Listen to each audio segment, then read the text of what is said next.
አመሻሹ ላይ ወደ ቤት ስንመለስ ሁለቱ ልጆቼ እማዬ በጣም ርቦናል እያሉ ይጨቀጭቁኝ ጀመር። ነገር ግን ወደ ቤታችን ስንደርስ የአፓርትመንቱን ደረጃዎች እየወጣን ሳለ አንድ አስደናቂ ነገር ተከሰተ። ትኩር ብዬ አየኋት። ከዚያ በፊት ፈጽሞ አይቻት አላውቅም። በመስኮቱ በኩል ሄድኩና በመስታወቱ ውስጥ ወደ ውስጥ ተመለከትኩ። በቤቱ ውስጥ አንድም ዕቃ የሌለበት ባዶ ቤት ነበር። ያንን ቀን አሁን ድረስ ሳስበው ስሜቴ ይረበሻል። ቤቱ እንዴት ባዶ ሊሆን ቻለ? ምንድነው የተፈጠረው ብዬ ግራ ተጋባው፣ ደነገጥኩ። የአፓርትመንቱም ማኔጀር አፓርትመንት 15 እኮ ላለፉት 12 ሳምንታት ወይም 3 ወራት አልተከራየም፣ እስከ ዛሬ ድረስ ሰው አልገባበትም፣ ባዶ ነው አለኝ።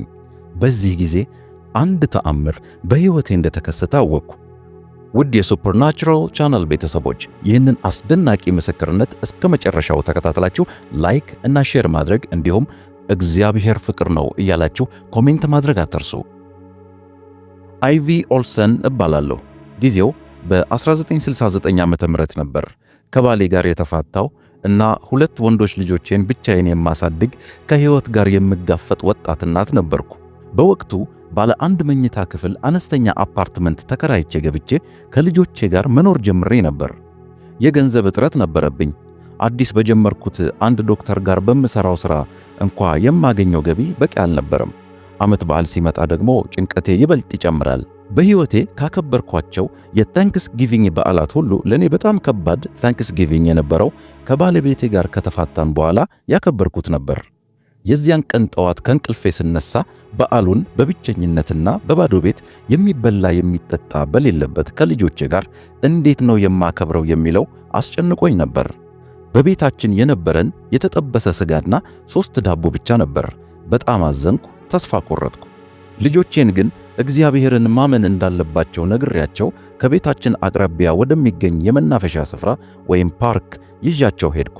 ይዣቸው የሄድኩት ተመልሰን ወደ ቤት ስንመለስ ማታ የምንበላው የታንክስ ጊቪንግ እራት ባይኖረንም ቢያንስ ጥሩ ቀን አሳልፈው እንዲገቡ አስቤ ነው። አመሻሹ ላይ ወደ ቤት ስንመለስ ሁለቱ ልጆቼ እማዬ በጣም ርቦናል እያሉ ይጨቀጭቁኝ ጀመር። እኔ ደግሞ ምንም ገንዘብ የለኝም፣ የምሰራላቸው ምግብም ምንም ነገር የለኝም። ብቸኝነት ተሰማኝ። ምን ማድረግ እንዳለብኝ አላወቅኩም። ነገር ግን ወደ ቤታችን ደረስንና የአፓርትመንቱን ደረጃዎች እየወጣን ሳለ አንድ አስደናቂ ነገር ተከሰተ። ከታችኛው የአፓርትመንት ክፍሎች ከአንደኛው ክፍል ውስጥ አንዲት በዕድሜ ጠና ያለች እናት ወጣችና ማሬ ላንቺና ለልጆችሽ የታንክስ ጊቪንግ ራት አዘጋጅቼላችኋለሁ አለችን። ትኩር ብዬ አየኋት። ከዚያ በፊት ፈጽሞ አይቻት አላውቅም። ስለዚህ አይ ይቅርታ፣ እኛ አሁን መምጣት አንችልም አልኳት። ነገር ግን ሴትየዋ ብቻ ሳትሆን ልጆቼም ጭምር እንድገባ አጥብቀው ስለለመኑኝ እኔም ተስማማውና ወደ ቤቷ ገባን። የዚያች እናት ግብዣ የጸሎታችን መልስ ነበር። ወደ ውስጥ ከገባን በኋላ እንግድነት አልተሰማኝም። የምግብ ጠረጴዛው በሙሉ በምግብ ተሸፍኗል። ቤቱም ደብዘዝ ያለ የሻማ ብርሃን በርቶበታል። እጅግ ሲበዛ መልካም ሴት ናት። እንደ ኤሌክትሪክ ንዝረት ወደኛም የሚተላለፍ የደስታ ስሜት ይታይባታል። አይኖቿ ውስጥ የብርሃን ፍንጣቂዎች ይታያሉ። አብራቸዋቸው ስትሆኑ ምቾት የሚሰማችሁ አይነት ሰዎች አሉ አይደል? እሷም ልክ እንደዚያው ናት። ለረጅም ጊዜ የማውቃት ያህል ነው በአንዴ የቀረብኳት። ምሽታችንን አስደሳችና ድንገት ፈንጠዝያ አደረገችልን። የተትረፈረፈ ምግብ ስላቀረበችልን ብቻ ሳይሆን ተሰምቶኝ የነበረውን ክፉ የብቸኝነት ስሜት ያለ ምክንያት በሆነው ፍቅሯ ከውስጤ አራቀችልኝ። በሕይወቴ ከዚያ በፊትም ከዚያ በኋላም ካሳለፍኳቸው ልዩና የከበሩ ምሽቶች አንዱ አደረገችልኝ። ከእራት በኋላ ከዚያ ወጥተን ወደ ቤታችን በመሄድ ላይ ሳለን ለልጆቼ ያዘጋጀችላቸውን ስጦታዎች ሰጠቻቸው። ነገር ግን ይዘን የሄድነው ስጦታ ብቻ አልነበረም። በወቅቱ በጣም አስፈልጎን የነበረው ምግብ ነበርና እጅግ ብዙ ምግብ ሰጥታን ይዘን ነበር ወደ ቤታችን የሄድነው። ያንን ምግብ ለ1 ሳምንት ሙሉ ተመገብነው። ጠዋት ከእንቅልፌ ስነቃ የነበረኝን የብቸኝነት የድብርት ስሜትና ማታ ከእርሷ ጋር ከተገናኘው በኋላ የተሰማኝን የመወደድ የመፈለግና ጥሩ እናት እንደሆንኩ የተሰማኝን ስሜት ለማነጻጸር እንኳን ይከብዳል። የሕይወቴን ጣዕም መለሰችልኝ። ተአምር ነበር። ይህ ተአምር የተደረገልኝ ግን በአንዲት ደግ ጎረቤቴ አልነበረም። ቀጣዩ ቀን ደግሞ የበለጠ ተአምረኛ ቀን ነበር። ማታ ይዘናቸው ከመጣነው ሳህኖች የተወሰኑትን አጣጥቤ ልመልስላት በጠዋት ተነሳሁና ወደ ሴትየዋ ቤት ሄድኩ። በሩን አንኳኳሁ። ነገር ግን ማንም የሚመልስ ሰው አልነበረም። በመስኮቱ በኩል ሄድኩና በመስታወቱ ወደ ውስጥ ተመለከትኩ። በቤቱ ውስጥ አንድም ዕቃ የሌለበት ባዶ ቤት ነበር። ያንን ቀን አሁን ድረስ ሳስበው ስሜቴ ይረበሻል። ቤቱ እንዴት ባዶ ሊሆን ይችላል? ምንድነው የተፈጠረው ብዬ ግራ ተጋባው፣ ደነገጥኩ። ወዲያው ወደ አፓርትመንቱ ማኔጀር ቢሮ ሄድኩና አፓርትመንት ቁጥር 15 ውስጥ የነበረችው ሴት የት ሄዳ ነው ብዬ ጠየቅኩት።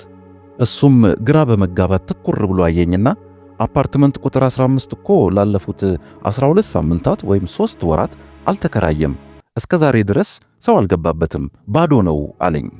ከዚያ እኔም አይ አልገባህም፣ እኔ እኮ ትላንት ማታ ከሴትዮዋ ጋር እዚያ ቤት ውስጥ የታንክስ ጊቪንግ እራት ከልጆቼ ጋር አብረን በልተናል አልኩት። ያመመኝ ስለመሰለው አስተያየቱ የአዘኔታና የድንጋጤ ይመስል ነበር። የአእምሮ ሕክምና የሚያስፈልገኝም መሰለውና አይቪ ደህና ነሽ ግን ብሎ ጠየቀኝ። በዚህ ጊዜ አንድ ተአምር በሕይወቴ እንደተከሰተ አወቅኩ። አመሰገንኩትና ተመልሼ ሄድኩ። የአፓርትመንቱን ደረጃዎች ስወጣ ያቺ ደግ ሴት ስትጠራን በዓይነ ሕሊናዬ ታወሰኝ። እራትም እየበላን ሳለ የድንች ሰላጣ ሰርታ ስለነበረ ይህን ምግብ እንደምወድ እንዴት አወቅሽ ብዬ የጠየቅኳትና በዶክተሩ ቢሮ የጀመርሽው አዲሱን ሥራ ወደድሽው ብላ ስትጠይቀኝ አዎ ወድጄዋለሁ፣ አንቺ ግን እንዴት አወቅሽ ብዬ ስጠይቃት አውቃለሁ ብላ የመለሰችልኝ ሁሉ ትዝ አለኝ። እራት እየተመገብን በነበረበት ሰዓት መልአክ እንደነበረ እንዴት እንዳላወቅን አልገባኝም።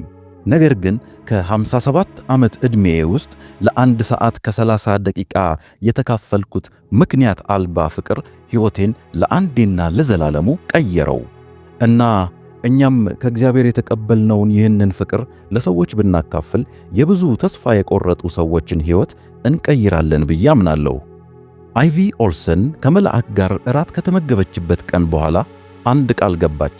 እንደሷ በተለያዩ የሕይወት ፈተናዎች ውስጥ እያለፉ ያሉ ልጆቻቸውን ያላባት ብቻቸውን እያሳደጉ ያሉ እናቶችን ወይም ሲንግል ማሞችን ለመርዳት ቃል ገባች። ቃሏንም ጠብቃ በአሜሪካን አገር ውስጥ ከሃዋይ ደሴቶች አንዷ በሆነችው በኦዋሁ ደሴት ኤንጀል ኔትወርክ ቻሪቲስ የተሰኘ ለትርፍ ያልተቋቋመ አቅመ ደካማ ቤተሰቦችን የሚረዳ ድርጅት አቋቁማ ሕይወቷ እስካለፈበት እንደ ኤሮፓውያን አቆጣጠር እስከ 2002 ዓ.ም ድረስ ድርጅቱን ስትመራ ቆይታለች። እግዚአብሔርም መልአኩን ልኮ ወደር አልባ ፍቅሩን ስለገለጠላት እና ሕይወቷን ስለቀየረው ጌታን ማመስገኛ ምላሿም ነበር። ክብር ሁሉ ያለ ምክንያት ለወደደን ለእግዚአብሔር ይሁን። ይህን ምስክርነት ላይክ እና ሼር አድርጉት። ሱፐርናቹራል ቻናልን ሰብስክራይብ ያላደረጋችሁ ሰብስክራይብ በማድረግ የወንጌል ማኅበርተኛ ሁኑ። ጌታ አብዝቶ ይባርካችሁ።